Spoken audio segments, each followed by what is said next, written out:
Kia Seltos has something of an identity crisis. At least the S Turbo trim I have does. It's the turbo, so it has a more peppy engine, has a rear wing, and it's got bigger 18-inch wheels. However, it also makes attempts to be rugged and off-roady, with a torque vectoring all-wheel drive, center locking diff, roof rails, and plastic wheel arch cladding.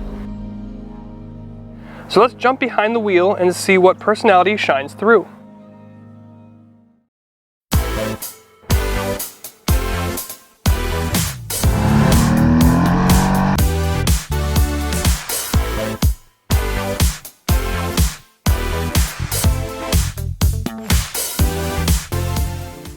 Alright, so setting off behind the wheel of the Kia Seltos, there's something that we have to cover right away, and that's the trim levels, because it's important. There's 5 basic trim levels that you can get your Seltos in. You can get the base LX, or you can get the S. Both of those are $22,000. Then you jump up to the EX, which is about $25,000. What I'm in is the S Turbo. It takes away some of the kit, some of the frills that you get on the EX, but it adds that all-important turbocharged 1.6 liter engine.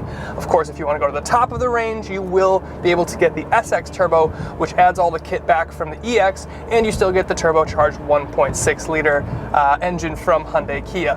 Now, we've seen this engine before in a bunch of Hyundai Kia products lately. I've done reviews on the Sonata and a whole bunch of other stuff. The important thing here is the 195 pound-feet of torque that you get here and 175 horsepower, which makes this thing feel pretty decent.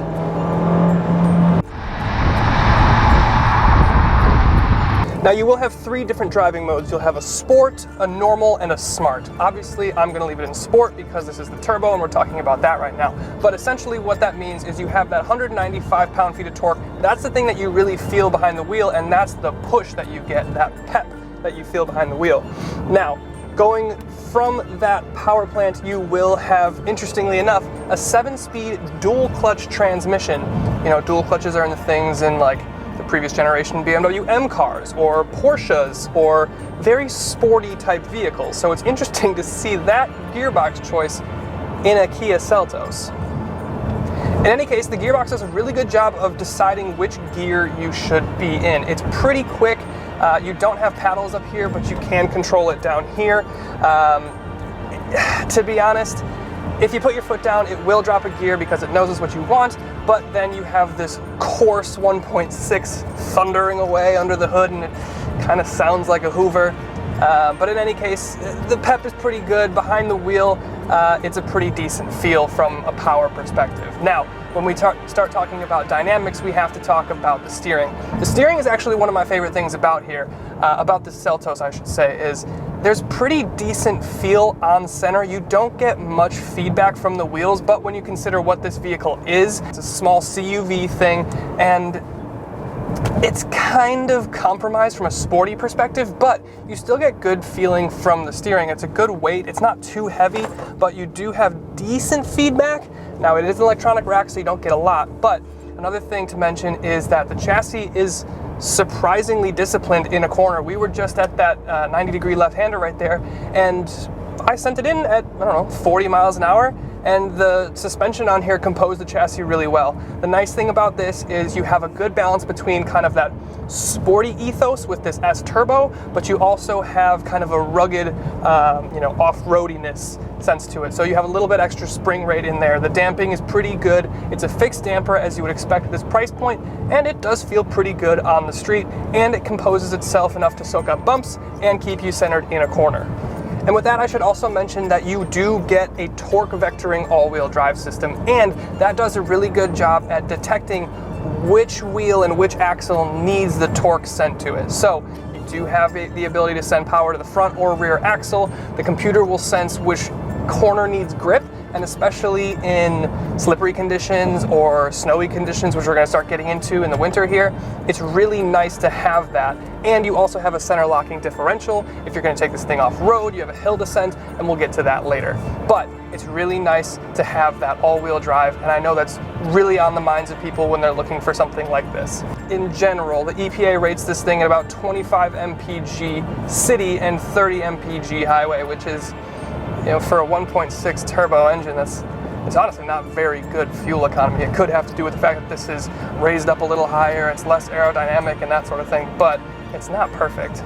Now you also get good standard-ish safety kit. You will get more on the SX Turbo and the EX trims, but you still have front collision mitigation, rear cross-traffic alert, and blind spot monitoring. You have a little mild lane keep or lane departure warning as well, but there could be more. But with that, that kind of wraps up the dynamics and behind the wheel portion. Now let's step outside and go over some details.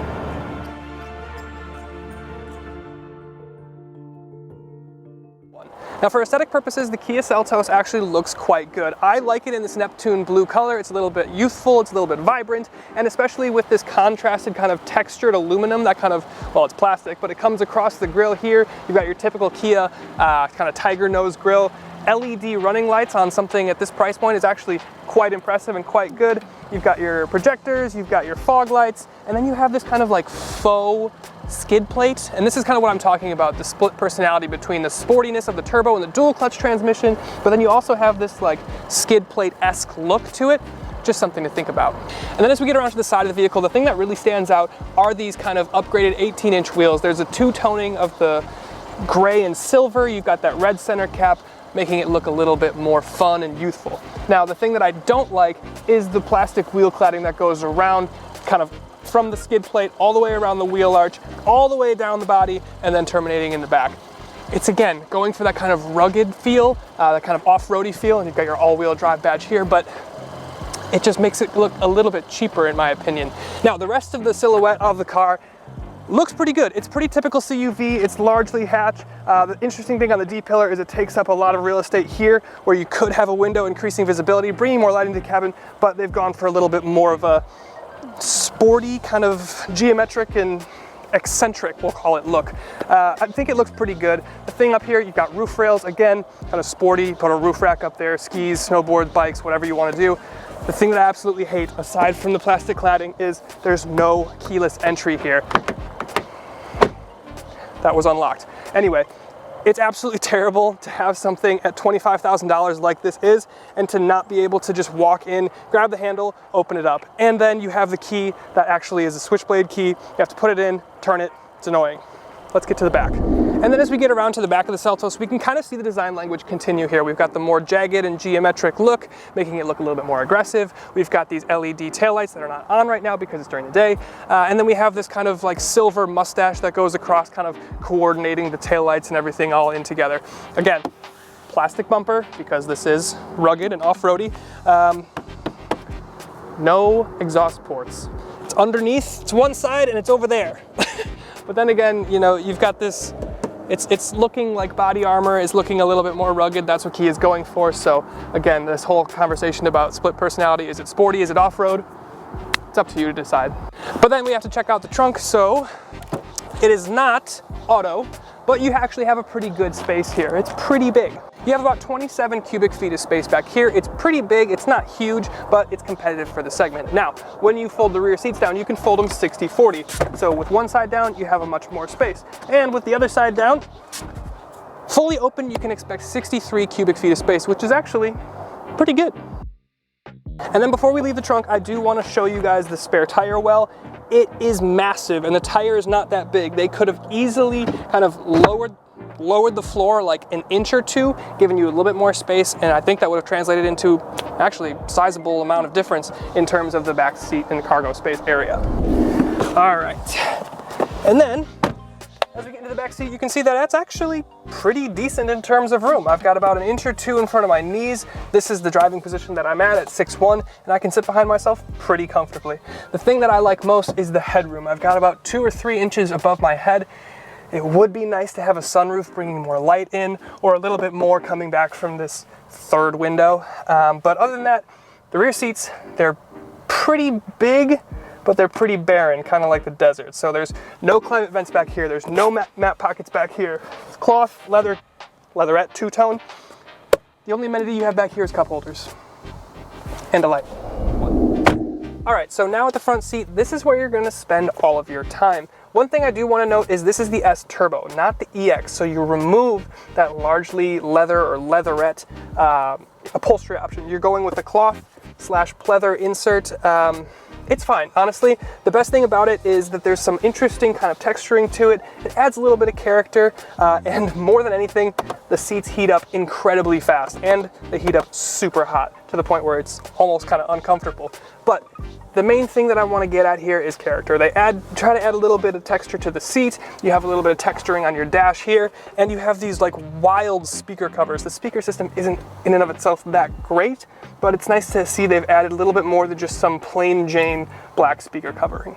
Now down in your center console here, you will have a small bin up here. There is no charging ports or anything in there. You do have 2 cup holders. They are not expandable. You've got a mechanical emergency brake, and then here at your shifter area you do have park, reverse, neutral, drive, and then shifted over to the left you have sport. This is how you control your 7-speed dual clutch gearbox. All well and good.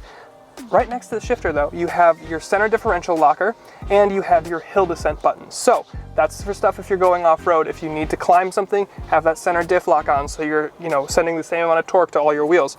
Then if you're on hill descent, the car will manage your braking for you. And then on the other side of your gear selector, you have your big drive mode button. And this is, again, you go from smart, which is kind of your eco-efficiency mode. It cuts power and, it doesn't really do a whole lot for your throttle response. Then you go into your normal mode, normal throttle mapping, it's all fine. And then you got your sport mode, which will chuck you down a gear, rev hang. Sounds like a vacuum, like I said before, but that's what you want if you're going to be trying to push it in your Kia Seltos.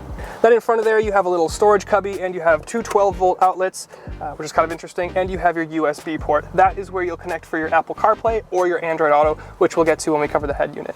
Moving up from there, you have the most basic HVAC controls in the world. This is like from the 90s, but the important thing to note is they work really well and they make sense, so it's okay. And then moving up from your HVAC, let's talk about the head unit. This is the S, so it's an option down 8-inch screen. If you go to the SX, or I believe the EX, you'll get a 10-inch screen, touch screen, it's all fine. You have your hard buttons for your radio, your media, your setup buttons, and then you have your Apple CarPlay and Android Auto. Works super well. You can set your phone projection to the star button and control your car from there, because let's be honest, no one's using a head unit without Apple CarPlay and Android Auto anyway. Before we move on from the head unit, actually, I want to cover one more thing. It is incredibly slow. Okay, so I'm going to go to the home screen.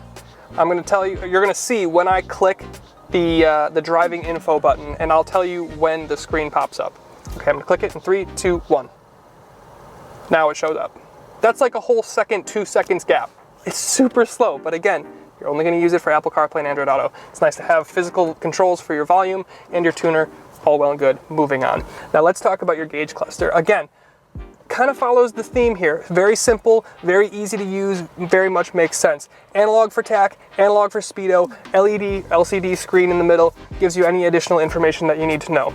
Super simple, straightforward, no head-up display, fine. And then finally I want to talk about the steering wheel. It's a steering wheel. It's kind of got some piano gloss plastic on there. You can see that the guy, when he came and disinfected the wheel, it's got stripes and streaks from the disinfecting wipe, and it's piano black, so you expect you're going to get fingerprints and stuff on it. It just kind of goes with the territory.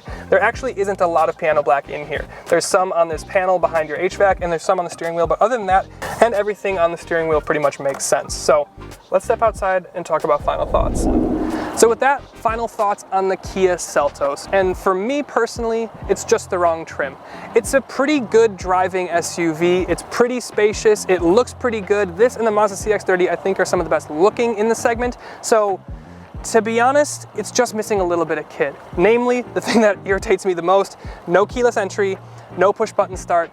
It can't happen. It's inexcusable from my perspective. I have to have something with that. So for me, I would go with something like the EX trim or the SX Turbo if you needed a little bit of engine. If you want to save the money and you don't need the sportiest performance thing, take the turbo off, go with the EX trim. It's going to be about $25,000. That plus the warranties, the Hyundai Kia warranties are fantastic. I think it's like a 10-year, 100,000 mile powertrain warranty. Fantastic, makes this a great buy. And with that, that wraps up the Kia Seltos. To me, it's a nice driving car, and I think it definitely deserves a wheel-to-wheel episode against the Mazda CX-30. So make sure you subscribe if you want to see that coming up, and I'll see you next time.